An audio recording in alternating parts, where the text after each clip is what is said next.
So I want to forewarn people, the first part may be boring because I'm doing fact checks, but we'll get to the good juicy stuff with Marissa and her insanity and lying and grift. But let me take a tour of Marilyn's hypocrisy, because now she's exposing Marissa and her stories may not exactly be true. And this is definitely something that got my red flag. Like, over and over again, if you tune into Relatable Reese, she says this constantly, saying, guys, I don't know stuff. Movies?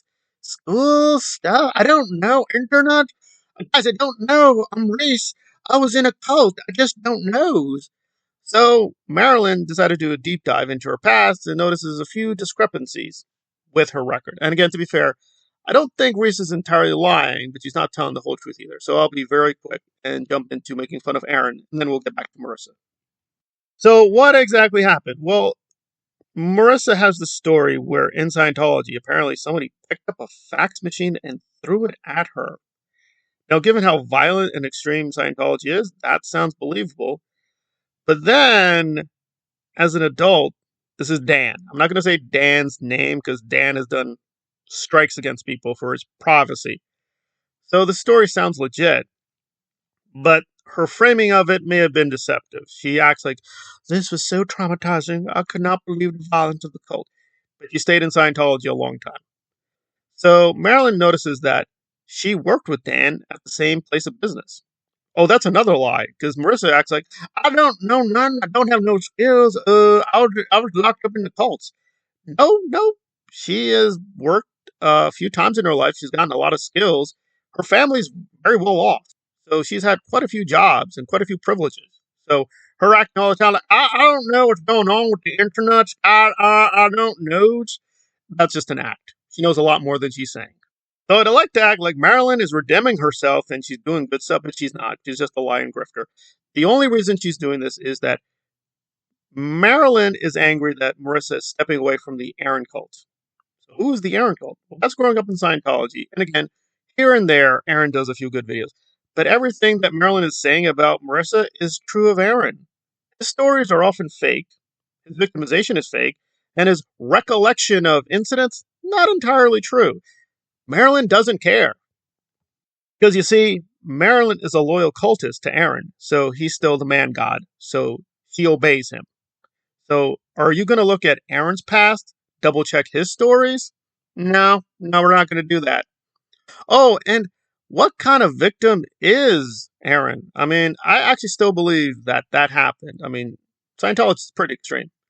So it could be Marissa was physically hurt by Dan.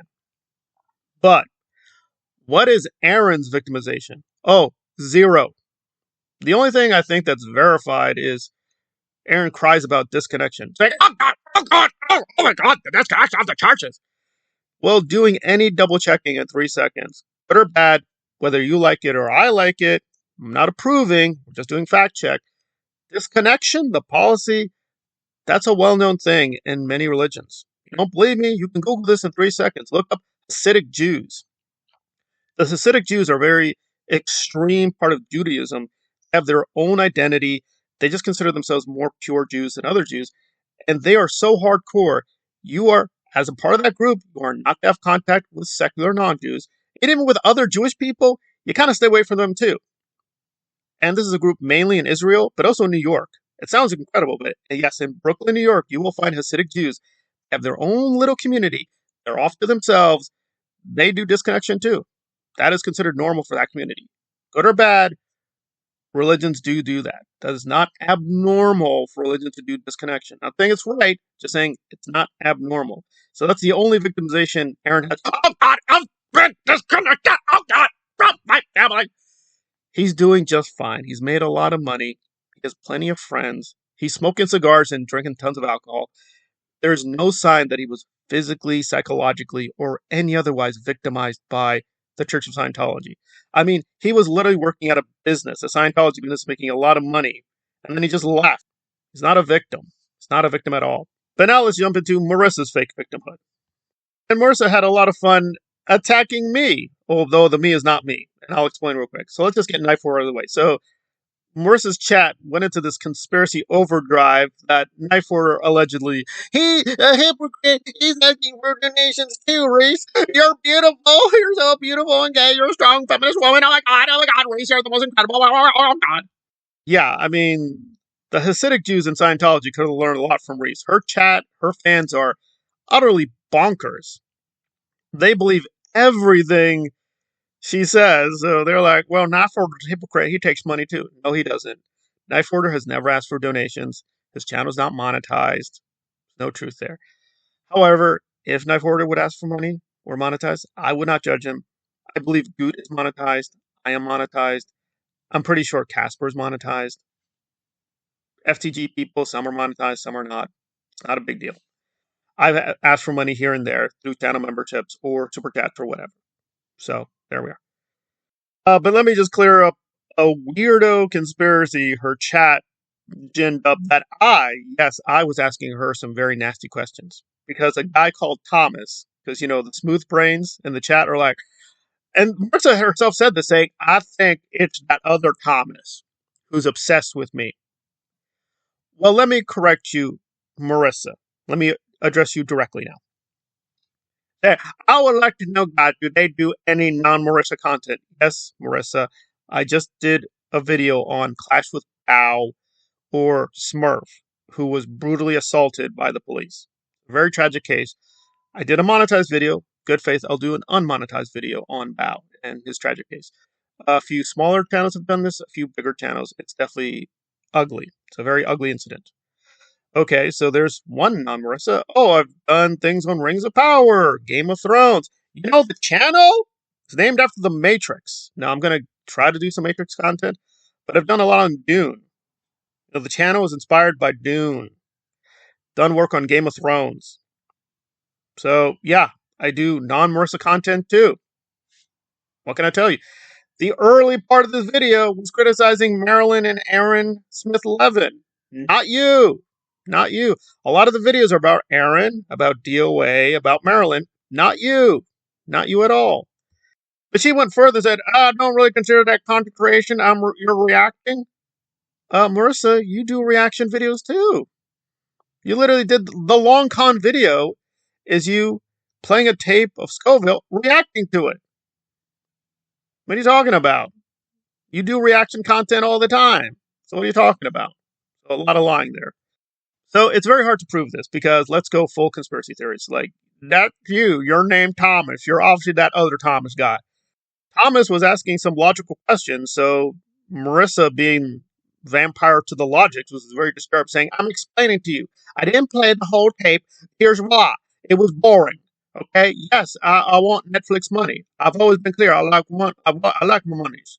What you talking about, Thomas? And she thought she was addressing me. That's not me. Now, is it possible it's me? Well, think it through. And by the way, I can do timestamps in the whole thing because I was on Twitter too.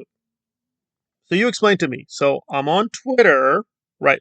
My 2 accounts on Twitter, okay, was tweeting things out. Also, I'm in my laptop uploading a video. Here's the thing people don't know about YouTube. If you're uploading a video to one account, you have to stay in that account. I'm pretty sure if I double check, I was only uploading through this channel, the Thomas channel, right? The Dune channel. But Marissa's like, no, you're in my chat. You're disturbing my chat with your logical questions. That's you, Thomas. That can't be me because if I'm uploading the video, then I can't be in that account. That would have to be a different account. Now, is it possible? Because I have other channels. I promote the channels, by the way. They're in the comment. But obviously, I don't give away everything I do online. Obviously, you could have multiple accounts. That's true. But think about it. Well, that's another problem. Like, why would I make another account with the name Thomas? Why would I do that? Who knows? Brand recognition? I don't know. I have a thing on Bitchute that's Skytel. That's a little bit like this name, but it's not the same thing. Skytel is a character in Dune, by the way. But you could say it's not beyond reason if I have multiple laptops, I've got multiple phones, and keep everything open with all these different accounts. Well, just think about the sheer cost of this. I'd have to have a team of editors working on these videos because, I have to edit the audio. So I'm recording the audio, I'm editing the videos, I'm uploading them, I have to stay in the same account. Oh, but I've got different laptops and different phones just to make fun of Marissa. I'm doing this all simultaneously while tweeting on Twitter, right? there's going to be discrepancy. There's obviously going to be discrepancy. Because they'll be like, well, how could this Thomas be here, but that Thomas is over there? So it could be I'm letting other people into my account. I have a whole team working for me, a team of editors. That's possible. They could coordinate everything. Maybe I'm just like Marissa. Maybe you got like $100,000, $200,000 in the bank. You're just fooling all of us with your drop biggins. No, believe me. I just got this hospital bill. I will probably in the future be asking for money because it is onerous. And yes, I do work. In fact, I'm going to be pumping out quite a few videos in the next couple of days. But yeah, two things can be true. I'm going to be working. It's not a lot of work, right? It's less than 6 hours, but I got to be there on time. And the time I work is really, really early. Like really early. So you know what I got to do? I got to time and schedule things out so I can get there on time, right? Another smooth brain was doing some weird thing too, saying, oh, you're uploading at different times. That means you're in the prisons. Huh? How does that work? What? Well, see, well, in the prison, they regulate the time you can put. No, stupid. Maybe it's the Wi-Fi ability. You know, I'm trying to save money, so I'll use free Wi-Fi where I can. Also, I gotta work. Yeah, I know it shocks people. I do actually do work, so I can't do the videos every single day, every single moment, whenever I please. Now, I've told people this. Sometimes I get a lot of hours. Sometimes I get fewer hours. So that's tracks with the productivity. Sometimes when I have fewer hours of work, the official work, I can do more videos. It's not rocket science here. Let's finish off making fun of Scoville and his confusion too, because he's like, they're monetizing the hatred, and they're not even monetized. Different people. Goot is monetized. Pretty sure Casper's monetized. Knife Hoarder's not monetized, and he says he doesn't want to be monetized. I'm monetized. I've also been unmonetized. Monetization is not like you stay on monetization. They can take it away. You can reapply. I've had it, lost it, reapplied. Yeah, I know my chalk people. Yeah, entire months after I was monetized, I got demonetized. I have to reapply. And YouTube can do that. They can sometimes play ads even if you're not monetized. Again, I'm not in control of YouTube. So if you see disappearing comments or, why you got an ad if you say we're monetized? That's YouTube. I can't control YouTube. YouTube is just YouTube. But for the record, no, I'm not Thomas, this other guy. Not him. But that's how crazy the Marissa cult is now, that if you ask any logical questions, Marissa's going to be, I know you. You're that Thomas always doing them videos asking rational questions. Don't you think it's weird, guys? People ask me logical, legitimate, rational questions. Don't you think that's weird? Don't you think something's going on here? What's going on, Marissa? I'm working for Osa. I'm working for Aaron. What's the conspiracy? I'm working with, who? Knife Hoarder? You can check all our comments. We've just interacted through the comment section. That's it. I haven't emailed Knife Hoarder, never called him. What's the conspiracy? I'm secretly Casper's half-brother? What's the conspiracy? Please, expose me. Tell me what it is. I'm actually Marilyn in disguise? I'm Marilyn! Marilyn is me! I did it! I revealed everything now. No, it's not a big conspiracy. It's just, you're a grifter, you're being exposed. It's that simple.